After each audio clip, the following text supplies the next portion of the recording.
Good evening and welcome into episode 11 of the Rich Petroski Show. We are live from St. Joseph High School. Happy to be joined, as always, by the head coach of the St. Joseph Chargers, Rich Petroski. I'm Connor Klingen, and thank you for joining us here on Arena Sportsnet Chicago.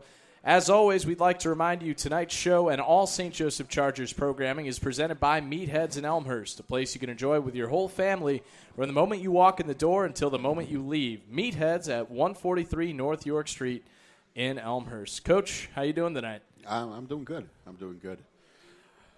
Just getting a little filling on this chili that we have tonight here. So definitely looks pretty good. And heading into the last game of the regular season here, how's the team holding up? we're great spirits right now.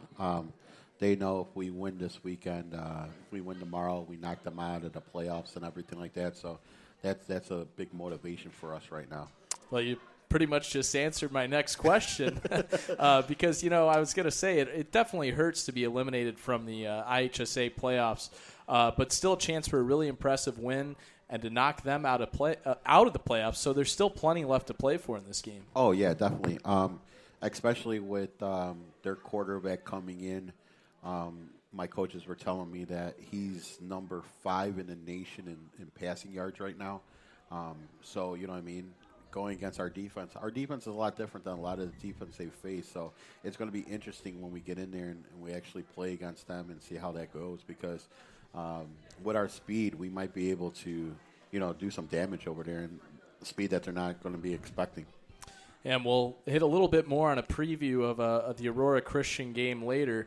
But in this situation, it seems like you're not really having any trouble with it. But is it tough to motivate the team at all? No, they know what it's all about. You know what I mean? Especially because it's another school that's having us on senior night.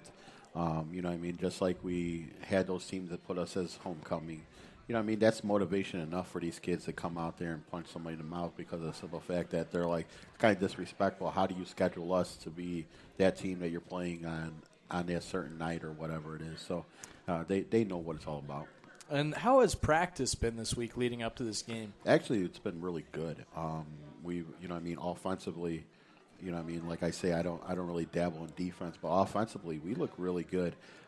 Actually, we finally figured out what our little kinks that we need and things like that. So it's going to be very interesting when it comes down to it. So I can't wait to see what we're going to throw at them and see how they respond to it, basically.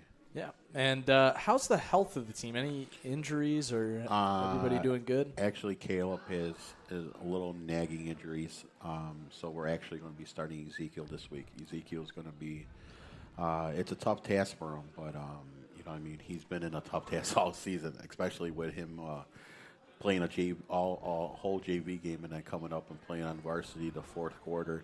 The most important part of the game and him leading to comebacks back-to-back weeks, basically, because can't really count the Brother Rice game, but back-to-back weeks in DePaul and Leo, and that says something about a kid. So we have the utmost confidence in him, and we have the utmost confidence in D'Amico Nuttall. He's going to be starting on the JV side. He's a sophomore, so we're more than confident about them getting all that stuff done and going forward.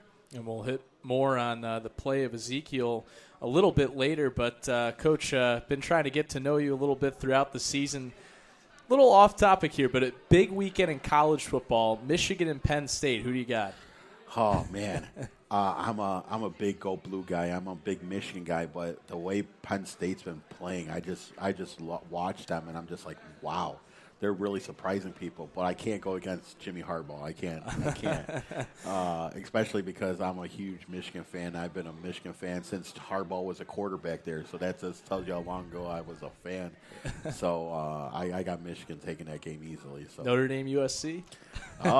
See, now that's a little different game there because I see USC doing a lot of good things too, and Notre Dame is really surprising a lot of people with their play right now. So I think I I know Notre Dame's going to pull that game out. It's not going to be close.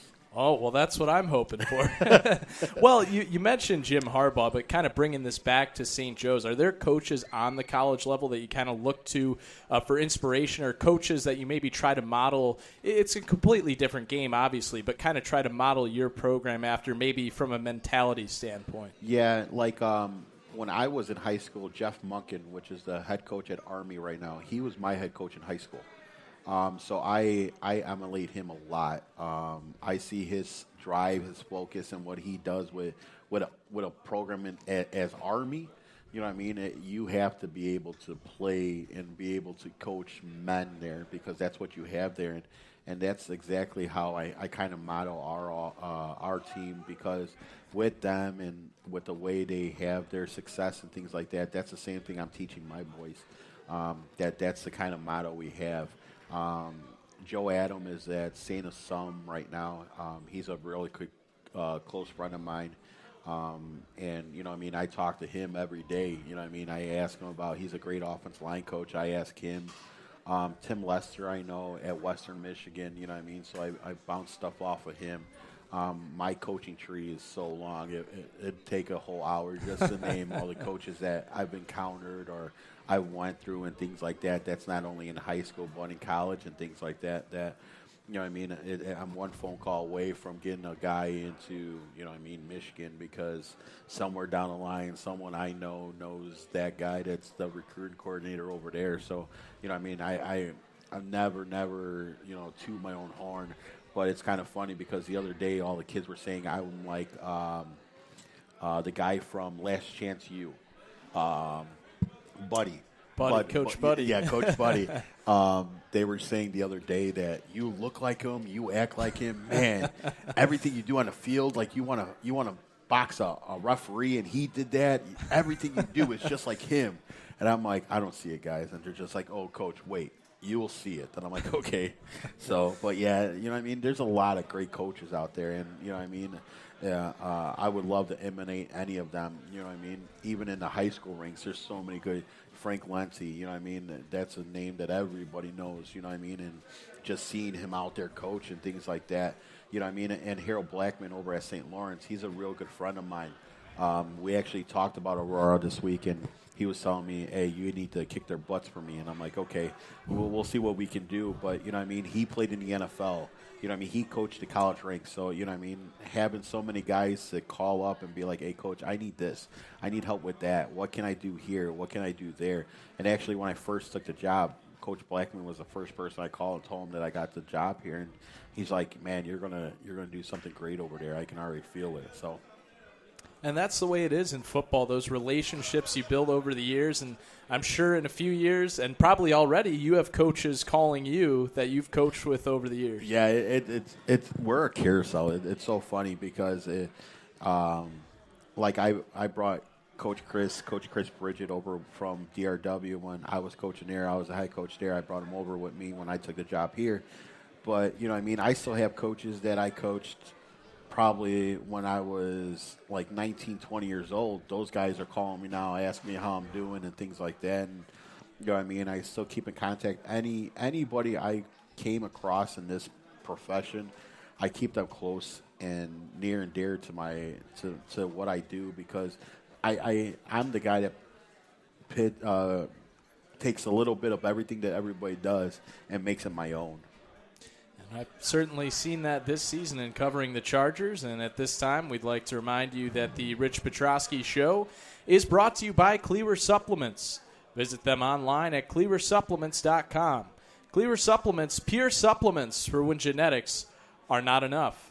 And at this point, we'll do a quick recap of last week's game. Really a heartbreaker, a 27-21 loss against the rival Leo. Coach, in the first half, a couple of really big catches from Jesse McDonald, including a touchdown off a deflection. How great was it to see that on his senior night? Yeah, you know, Big Pete from Deep Dish Football was here today, and he asked me, he goes, can you name a couple of guys that's really standing out that nobody got press on at the beginning of the season? And Jesse was one of those names that I mentioned, because it's like nobody knew who Jesse McDonald was, and then all of a sudden now you see him out there and he's catching balls, and You know what I mean? He's playing great defense and everything like that, and it's unbelievable. Well, at the half, you guys found yourselves trailing 13-6 right in that ball game. What was your message in the locker room then? Let's go out and win. You know what I mean? There wasn't much more I could say there. I'm just like, let's go out there and win because, you know what I mean, let's give these seniors a great night to have a great night with themselves. So. Well, kind of a backbreaker to open that second half. The kickoff return touchdown by Keyshawn Douglas, and he had already had a long reception for a touchdown in that game. Was, at least to my eyes, he looked like one of the better players you guys have faced this season. Yeah, you know what I mean? Leo's one of those sneaky kind of teams. They got those 1-2 kids that you're just like, where did that kid come from? Where was he? Because on film, they're not doing anything. And then all of a sudden, they know that they're playing St. Joe's, so they're just like, yep, now we're going to turn it on and things like that. But, you know what I mean, not to say anything, but, you know, Antonio Hardaway was out that game. He had a pulled hamstring, so he didn't play at all that game. And losing Antonio, that was a huge, like, thing for us because now we're trying to piece a defense together and things like that. But, you know, it was still exciting to see, and they played as hard as they could and stuff like that. So yeah, well, things did get a little bit heated in that third quarter, but I saw you on the sidelines kind of point at your head, telling your players to use their heads the rest of the game, and it did seem like they did that the rest of the game. Yeah, you know, I tell them a lot that this game is all about a mentality. It's all about mental toughness. What mental toughness, what are you going to do at the end of the game to make sure that we come out on top? And it's all about using your head. And they're starting to realize that. And, you know what I mean, the biggest one is Shamar, you know what I mean, because Shamar and Malik or Zarel, if you notice, those two are the biggest two guys that I do that to because it's like, hey, we need you guys. Use this. If you guys use this, we're going to win. And as you can see, it started working, so. Yeah, and after that occurred, really, not that you want to say it was a positive thing because you never want to see something like that, but it seemed like you guys started to really play better after that did happen. Yeah, you know what? It was kind of funny because after that happened, one of my coaches pulled everybody together and tried to talk to him, and I kind of yelled at him. I'm like, get out of there. I go, this is something they have to figure out on their own. I go, this is something that they have to believe that this is what's going to happen. You can't be in the middle of it all the time. You know what I mean? So let them figure this out. And as you see, they did figure it out because out of nowhere, you know what I mean?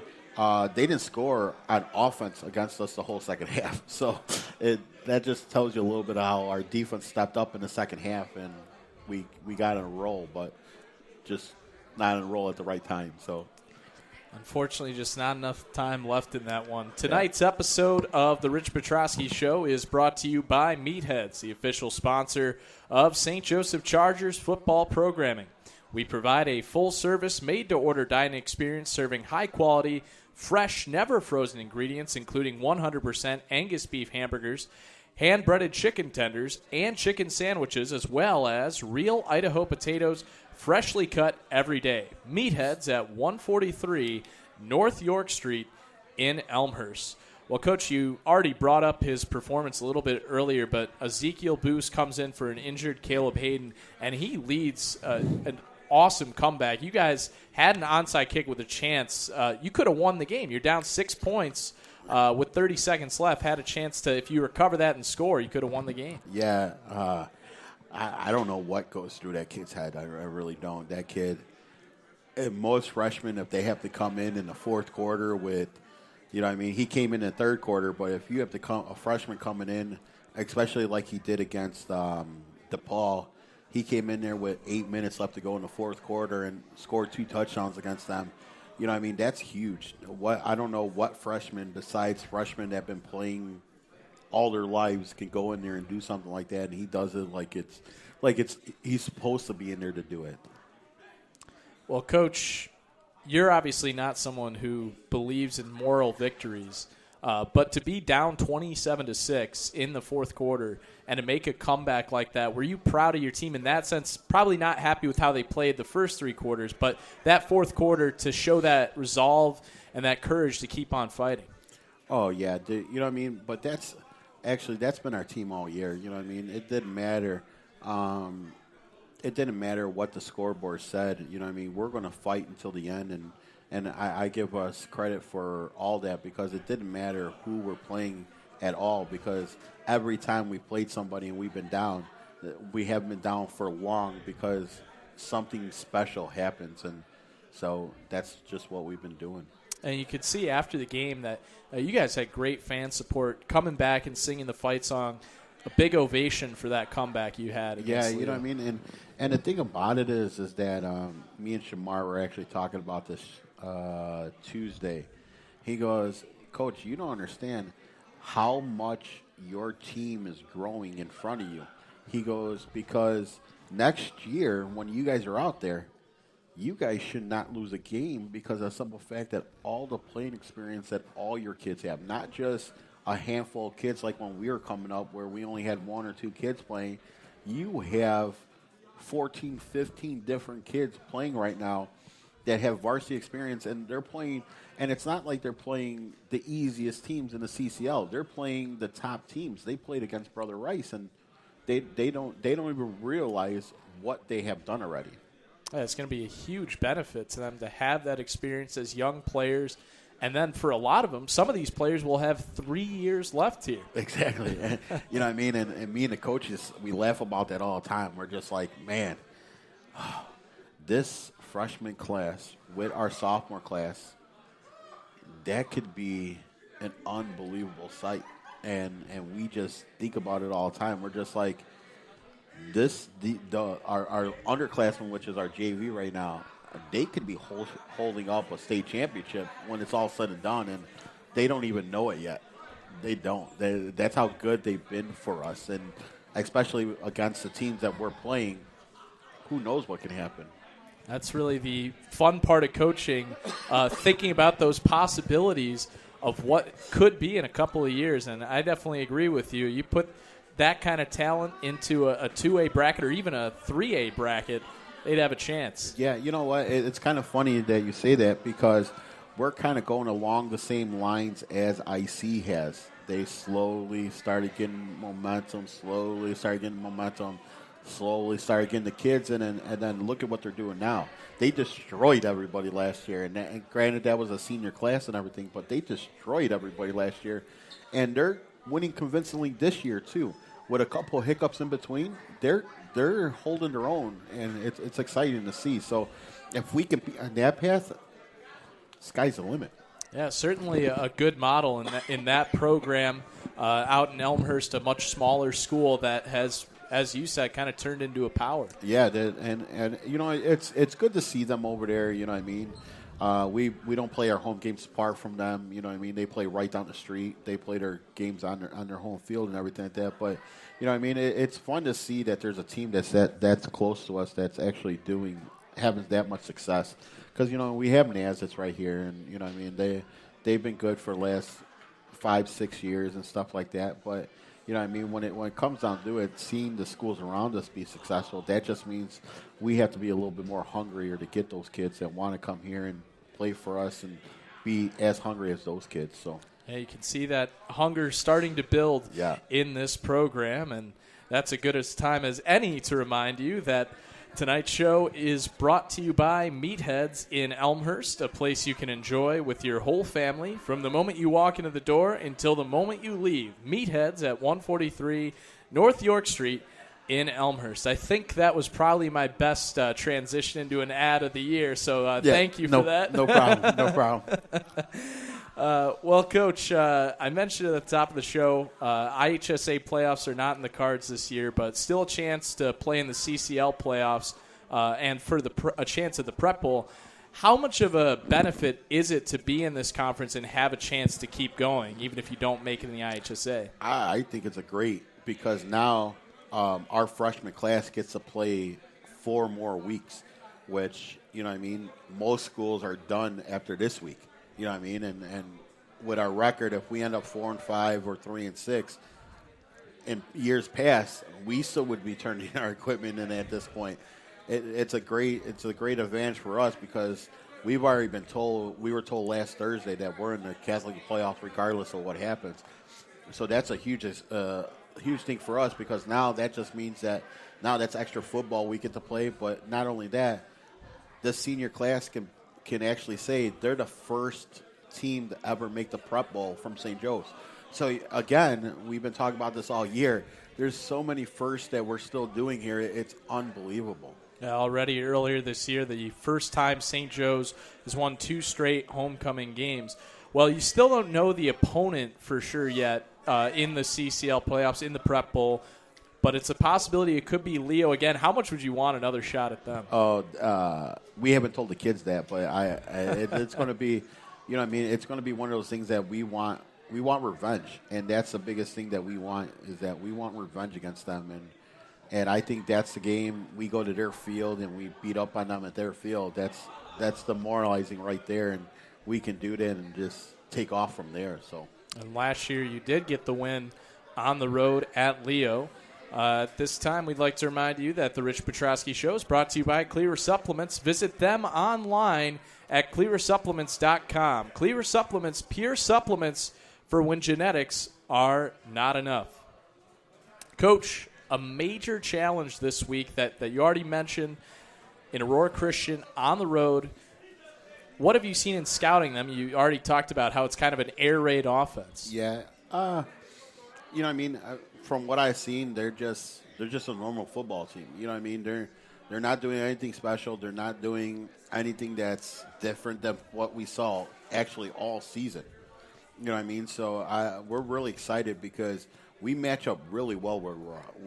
And when I mean that, they have maybe 40 kids on varsity, and that's JV and varsity put together from what I see.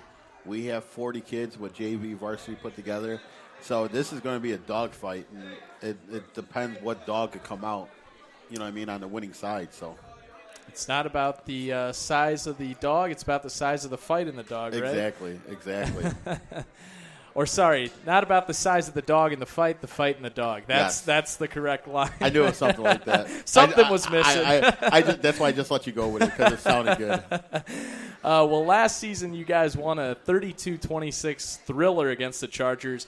How great of a way was that to close out the regular season last year, and how nice would it be to do it again, beating Aurora Christian, or rather the Eagles? Yeah, that'd be exciting. And actually, if you go back to our film, that game wasn't that close. We took all our starters out in the third quarter against them last year, and we let all our underclassmen play. So, they were scoring on our second and third team technically. But nothing against them. They're a good coach team. They have the Beebe brothers over there. Don is their offense coordinator. He played in the NFL for... Well, who could forget the Leon Lett play, Yeah, exactly. Right? And it's funny. It's kind of funny that you bring that up, because one of our players is Flozell Adams' nephew. And Flozell Adams was the starting right tackle on the Dallas Cowboys when they played the Buffalo Bills that year. Well, that's a pretty good connection right there. That is definitely a good note for the broadcast tomorrow night. Exactly. So thanks for helping me do my job there. Well, Coach, you already talked about it. Your team's pumped up for this game, a chance to beat a really quality opponent and knock them out of the playoffs. How excited are they for this game? They know that, they have the rumblings that we're going to play a 10th week. They really don't know if we're playing a 10th week. They're guesstimating, basically, that we're playing a 10th week. So I think to know that we can win this week and then win next week and then get the possibility going all the way up to the Prep Bowl, I think that's something that's, holding up a trophy at the end of the year, that's what everybody wants to do. At the end of the day, it doesn't matter what it says on the front of the trophy if you hold up a trophy at the end of the year. Absolutely. That would be a great accomplishment for this program.